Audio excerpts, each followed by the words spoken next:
સુરત મહાનગરપાલિકા દ્વારા અમરોલી વિસ્તારમાં દબાણ દૂર કરવાની કાર્યવાહી હાથ ધરવામાં આવી છે। લાંબા સમયથી સરકારી જમીન પર કબજો જમાવીને બેઠેલા દબાણકર્તાઓ સામે તંત્રએ લાલાં કરી છે।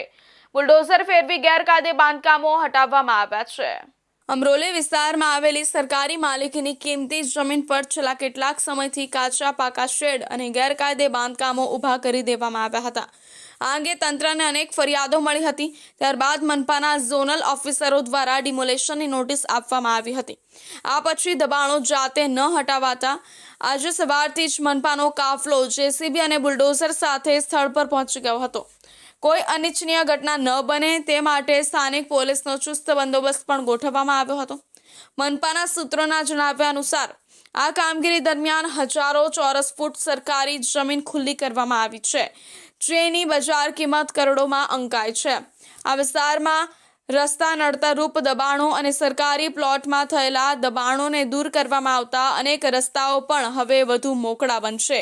ડિમોલેશન દરમિયાન કેટલાક લોકોએ વિરોધ કરવાનો પ્રયાસ કર્યો હતો, પરંતુ પોલીસની હાજરીને કારણે તંત્રએ મક્કમતાથી પોતાની કામગીરી ચાલુ રાખી હતી। સુરત મહાનગરપાલિકાના અધિકારીઓએ જણાવ્યું હતું કે શહેરના અન્ય વિસ્તારોમાં પણ જ્યાં સરકારી જમીન કે જાહેર માર્ગો પર દબાણ છે ત્યાં આવી જ કડક કાર્યવાહી કરવામાં આવશે। ગેરકાયદે કબજો કરનારાઓને સૂચના આપવામાં આવી છે કે તેઓ સ્વેચ્છાએ દબાણો હટાવી લે, નહીં તો મનપા દ્વારા કાર્યવાહી કરવામાં આવશે।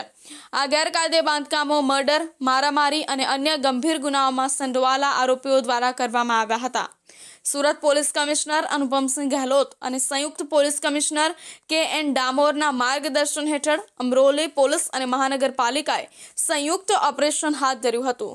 કોલસાડ આવાસ H1માં બિલ્ડિંગ નંબર 46 થી 52 અને 86-87 પાસે કરવામાં આવેલું અંદાજે 146.88 સ્ક્વેર મીટરનું ગેરકાયદે બાંધકામ તોડી પાડવામાં આવ્યું છે।